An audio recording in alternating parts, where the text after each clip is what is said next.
भगवान श्री विष्णु ने बताया कि तुलसी में रोजाना जल देने से क्या फल मिलता है। एक समय की बात है, माता लक्ष्मी ने भगवान विष्णु से पूछा, हे नाथ, आप तो तीनों लोकों के स्वामी हैं, आपकी तीनों लोकों में पूजा होती है, सभी आपकी कृपा पाने के लिए उत्सुक रहते हैं, फिर भी आप इस तुलसी के पौधे की पूजा क्यों करते हैं, इसे रोजाना जल क्यों चढ़ाते हैं। मैं इस तुलसी के पौधे को जल चढ़ाने का महत्व जानना चाहती हूँ। माता लक्ष्मी की बात सुनकर भगवान विष्णु ने कहा, हे देवी, तुलसी साक्षात लक्ष्मी का ही रूप है।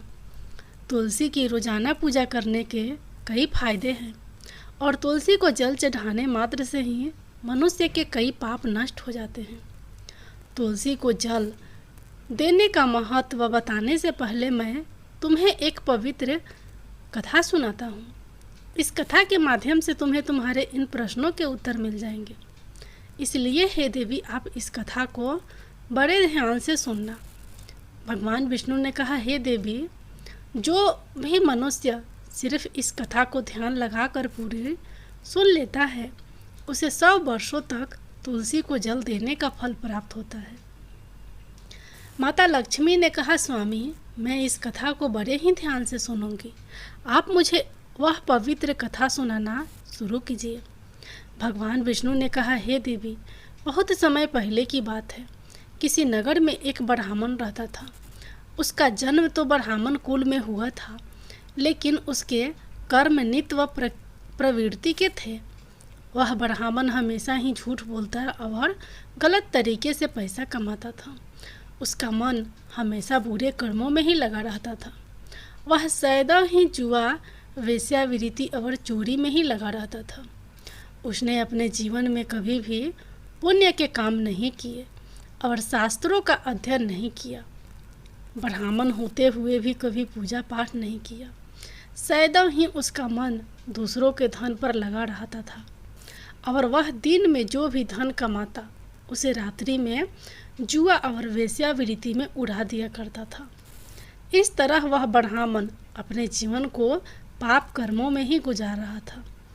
उसने अपने मुख से कभी भगवान का नाम नहीं लिया और ना कभी देवी देवताओं का पूजन किया।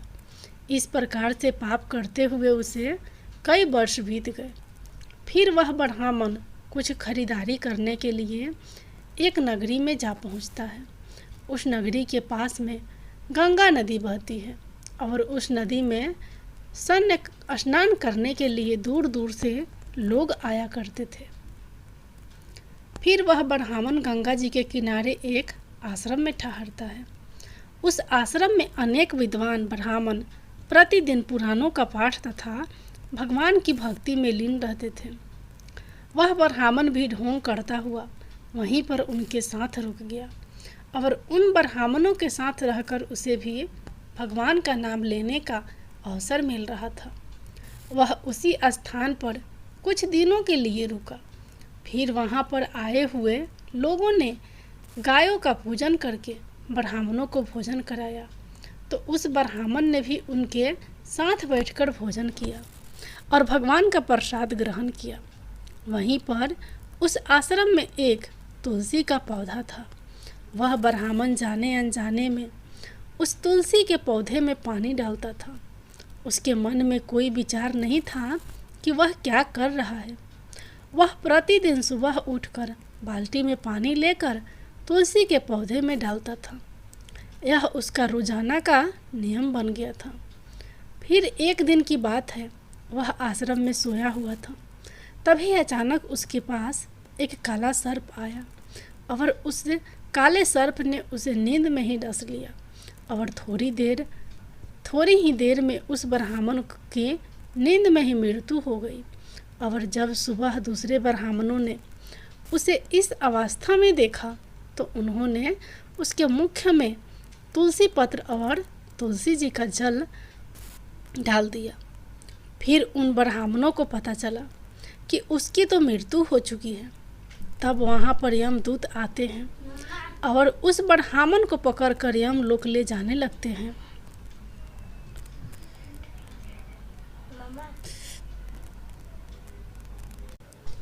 रास्ते में जाते हुए वह ब्राह्मण विलाप करने लगा और यमदूतों से कहने लगता है, हे यमदूतों, मुझे कहाँ ले जा रहे हो और मेरी मृत्यु किस कारण से हुई है। तब यमदूत कहने लगे, हे ब्राह्मण, तुमने जन्म से लेकर मृत्यु तक बहुत पाप कर्म किए हैं और तुम्हारे पापों के कारण ही तुम्हें एक काले सर्प ने काटा और जिसकी वजह से ही तुम्हारी मृत्यु हुई है। अब हम तुम्हें यमपुरी लेकर जा रहे हैं। वहाँ पर यमराज तुम्हारे पाप कर्मों का लेखा जोखा देंगे और निश्चित ही तुम्हें घोर नरक में डालेंगे। फिर से वो ब्राह्मण फूट फूट कर रोने लगा और उन यमदूतों से माफ़ी मांगने लगा, किंतु यमदूतों को उस पर जरा सा भी दया नहीं आई और वे उसे मारते हुए यमलोक लेकर गए। जब यमदूत उस ब्राह्मण को लेकर यमराज के सामने उपस्थित हुए तो यमराज के पास बैठे हुए चित्रगुप्त ने उस ब्राह्मण के कर्मों का लेखा जोखा निकाला और यमराज से कहने लगे, हे धर्मराज, इस ब्राह्मण ने तो अपने पूरे जीवन पाप किए हैं। इसने जीवन में कभी पुण्य का काम नहीं किया है। यह तो घोर पापी है। इसे तो हमेशा के लिए नरक में डाल दिया जाए। फिर यमराज कहते हैं, हे यमदूतों, जीवन भर पाप करने वाले इस ब्राह्मण को उठाकर ले जाओ और इसे नरक में डाल दो। यमराज का आदेश मिलते ही वे यमदूत उस ब्राह्मण को लेकर नरक की तरफ चल दिए और ब्राह्मण को पीटते हुए नरक में ले गए।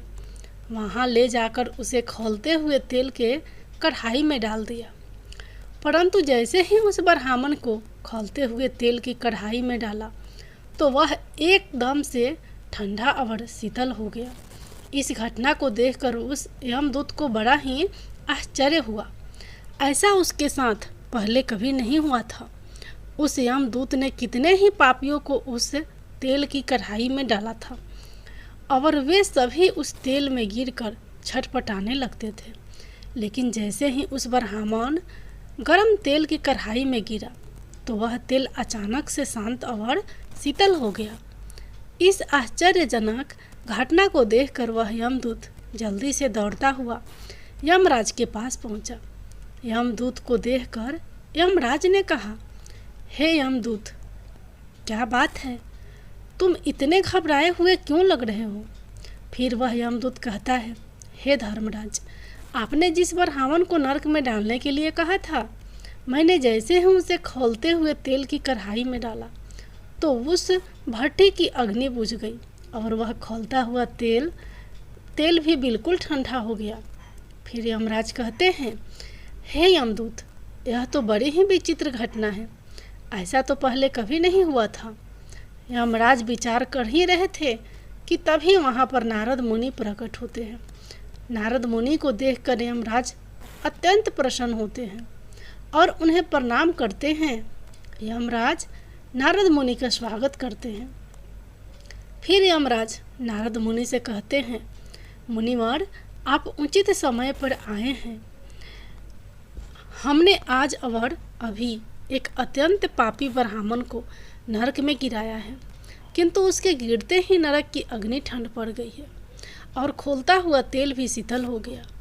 तब नारद मुनि ने यमराज से कहा, हे धर्मराज, आपने जिस ब्राह्मण को नरक में डाला है वह नरक में डालने योग्य नहीं है, क्योंकि उस ब्राह्मण के द्वारा अनजाने में ही ऐसा कर्म हुआ है जो नरक का नाश करने वाला है। जो मनुष्य पुण्य कर्म करने वाले लोगों की संगति करता है उसे उनके पुण्यों का भाग जरूर मिलता है। और यह ब्राह्मण तो कई दिनों तक भगवान के भक्तों के साथ रहा है। इस ब्राह्मण ने आश्रम में रहते हुए रोजाना तुलसी में जल डाला है, इसलिए यह ब्राह्मण बड़ा पुण्यात्मा बन गया है और इसके सारे पाप नष्ट हो गए हैं। यह ब्राह्मण अब स्वर्ग लोक में जाने का अधिकारी बन गया है। इस ब्राह्मण ने अनजाने में ही इतना पुण्य कमाया है जो कई जन्मों तक मनुष्य को प्राप्त नहीं होता है। इसलिए हे धर्मराज, आप इस ब्राह्मण को नरक में न डालो और इसके पापों के लिए इसे केवल इतना दंड दो कि इसे सभी नरकों का दर्शन कराओ। नारद मुनि की बात सुनकर यमराज बहुत खुश होते हैं और उस ब्राह्मण को नरक से निकाल कर लाते हैं और अपने यमदूतों से कहते हैं, हे यमदूतों, इस ब्राह्मण को ले जाओ और संपूर्ण नरकों का दर्शन कराओ। फिर यमदूत उस ब्राह्मण को ले जाते हैं और संपूर्ण नरकों का दर्शन कराते हैं। भगवान विष्णु ने कहा, देवी, इस प्रकार से यमदूत उस ब्राह्मण को संपूर्ण नरकों का दर्शन कराते हैं और उसे यक्ष लोक में ले जाते हैं और फिर वह ब्राह्मण एक यक्ष बन जाता है। भगवान विष्णु कहते हैं, हे देवी, वनस्पति नाम तुलसी, मास नाम कार्तिक, तिथि नाम एकादशी। भगवान कहते हैं, हे देवी, वनस्पतियों में मुझे तुलसी प्रिय है, मास में कार्तिक मास और तिथि में एकादशी प्रिय है। इसलिए जो भी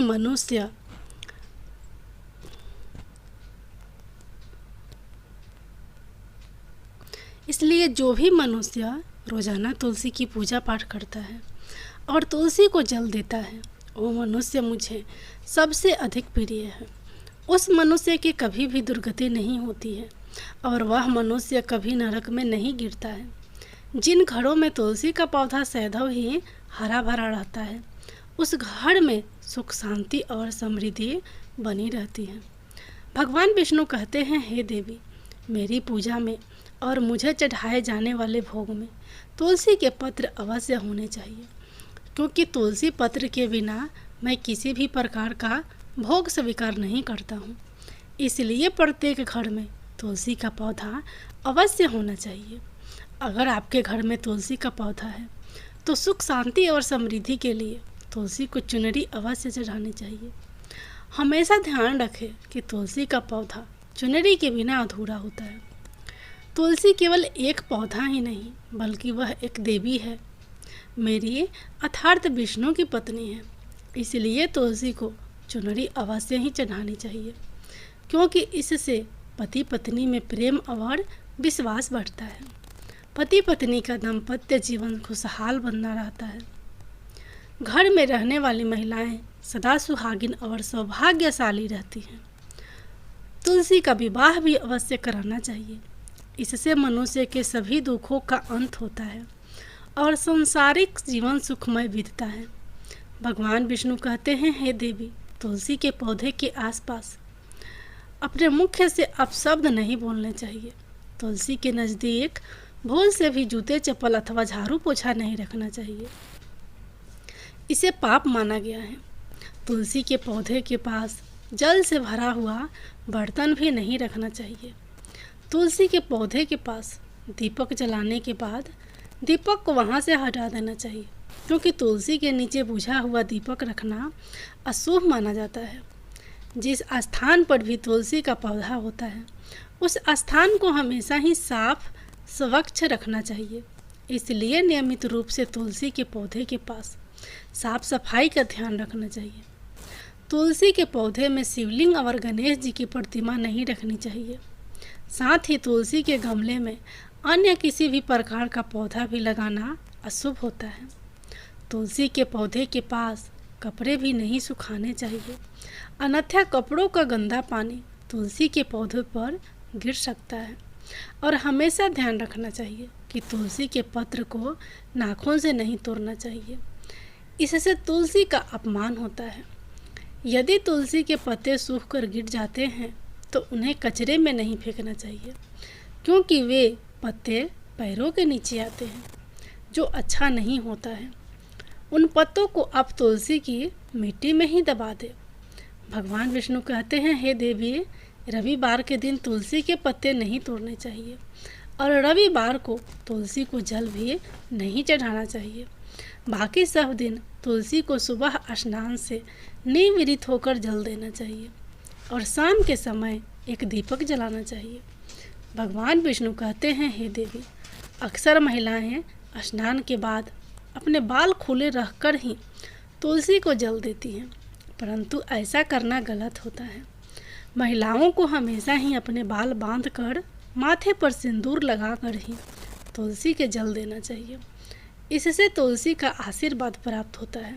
घर में तुलसी का पौधा लगाते समय ध्यान रखें कि इसके लिए गंदी मिट्टी का उपयोग नहीं करें। साफ स्वच्छ मिट्टी का ही उपयोग करना चाहिए।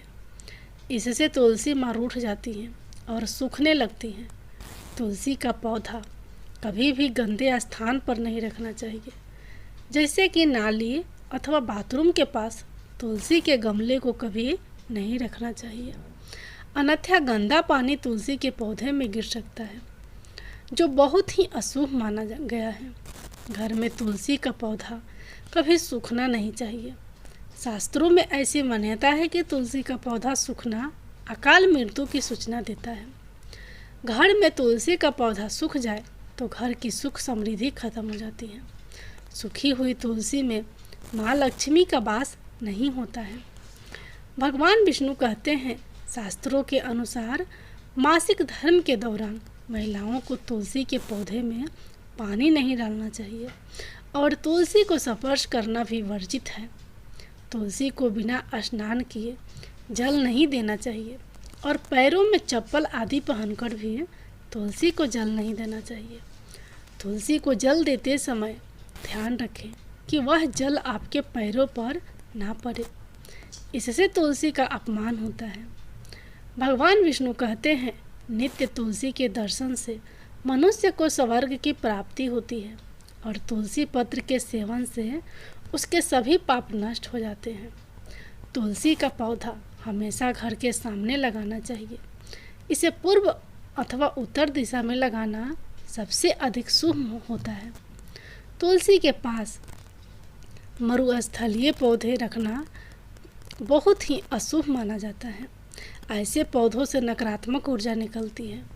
शास्त्रों में कहा गया है कि जिन पौधों से हरी भरी कलियों की उत्पत्ति ना हो, उसके स्थान पर कांटे निकलते हो, तो ऐसे पौधे को तुलसी के पास कभी भी नहीं रखना चाहिए। शास्त्रों में केले के पौधे का विशेष महत्व बताया गया है। अगर तुलसी के पास केले का पौधा लगा देते हैं तो कई गुना अधिक लाभ प्राप्त होते हैं। भगवान विष्णु कहते हैं, केले के पौधे में देवी स्वयं मेरा वास होता है। इसे तुलसी के पास लगाने से घर में सुख समृद्धि आती है। तुलसी के पौधे में शालिग्राम भी अवश्य रखना चाहिए। तुलसी के गमले में शालिग्राम रखने से तुलसी का और भी अधिक शुभ प्रभाव आपको देखने को मिलेगा। शालिग्राम मेरा ही रूप है।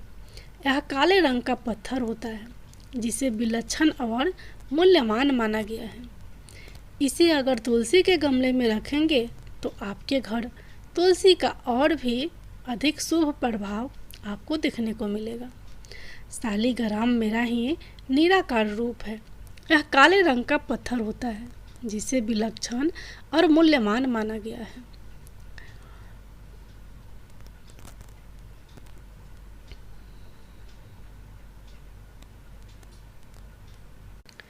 इसे अगर तुलसी के गमले में रखेंगे तो आपके घर से संपूर्ण नकारात्मक ऊर्जा नष्ट हो जाएगी। घर में केवल एक ही शालिग्राम की पूजा करनी चाहिए। भगवान विष्णु कहते हैं, देवी मेरी मूर्ति से कई गुना ज़्यादा उत्तम होता है शालिग्राम की पूजा करना। शालिग्राम को चंदन लगाकर उस पर एक तुलसी पत्र रखना चाहिए। प्रतिदिन शालिग्राम को पंचामृत से स्नान कराना चाहिए। ऐसा करने से मनुष्य के सभी जन्मों के पाप नष्ट हो जाते हैं। शालिग्राम सकारात्मक और सात्विकता का प्रतीक होता है। इस प्रकार भगवान विष्णु ने माता लक्ष्मी को तुलसी के पौधे को जल देने का महत्व बताया है और घर में तुलसी का पौधा लगाने के सभी नियम। तुलसी माता की जय हो। भगवान विष्णु की जय हो।